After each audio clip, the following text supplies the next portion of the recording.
Un terrain gras et sautillant, mais surtout des Rinoises très motivées. Elles prennent le début de match à leur compte. Joli débordement de Stéphanie Jubary. La reprise de la tête de Cindy Hugel manque de puissance. Dans ce premier quart d'heure, le Standard multiplie les pertes de balles dans l'entrejeu, mais les Rinoises ne parviennent pas à exploiter les contre-attaques. Le dernier geste faisant trop souvent défaut, comme ici, avec cet envoi bien trop enlevé. 20e minute de jeu, une nouvelle approximation technique liégeoise en plein milieu du terrain. Stéphanie Jubary, très remuante tout au long de la partie, file en contre et cette fois ne laisse aucune chance à Adeline Lejeune. Son lob est parfait, c'est 1-0 et c'est amplement mérité. Rin a pris l'avantage et prend confiance. Son football est de plus en plus construit. Beau travail de Cindy Hugel sur le flanc droit. Son centre Ratsol arrive dans les pieds de Stéphanie Jubary, c'est 2-0. L'attaquante rinoise plante son deuxième but en l'espace de 5 minutes. Mais le Standard n'abdique pas et bouscule Rin dans le dernier quart d'heure de cette première période. Le match change tout à coup de physionomie. Je ne m'explique pas très bien pourquoi ça a un petit peu moins bien fonctionné. Je pense que c'est surtout le positionnement au niveau de l'entrejeu qui a posé problème. On a laissé trop d'espace dans l'axe et de ce fait-là, on a dû reculer un petit peu et voilà, on prend un but un petit peu malheureux sur un contre.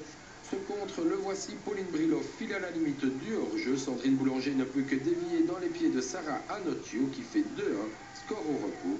Le match est relancé. La deuxième mi-temps débute très mal pour les Rinoises avec la blessure à la jambe de Steffi Gelders. Louis Schmitz doit alors remanier tout son dispositif, mais ses joueuses gardent le contrôle du match.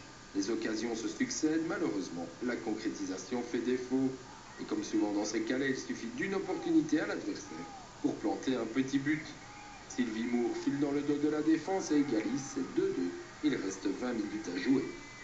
Oui, là on doute, on se dit est-ce qu'on va le mettre ce troisième but, surtout que les occasions on les a eues. On a fait peur au public, on s'est fait peur et on a mis le troisième. Le troisième but, il va tomber sur phase arrêtée, coup franc dans le grand rectangle pour passer en retrait au gardien. Émilie Moreau trouve la tête de Dominecki, et oui, encore elle, Stéphanie Jubary est à la bonne place et plante son troisième but de l'après-midi.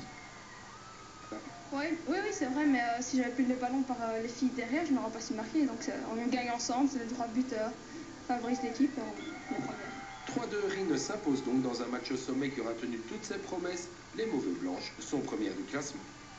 Dans l'ensemble, je dois dire que les filles ont montré beaucoup de cœur à l'ouvrage et je pense que ça s'est joué sur très peu de choses. Mais bon, voilà, le résultat est là et c'est très bien. Tout va bien pour Rin, cette année on passe en tête. Tout va bien, on est en tête. Il reste un match à aller jouer à Gerpine samedi prochain. Pour, je vais dire, passer les fêtes de fin d'année vraiment au chaud, comme on dit dans le jargon. Et après, on visera le titre. Eh bien, je pense que Rin sera probablement l'équipe à battre.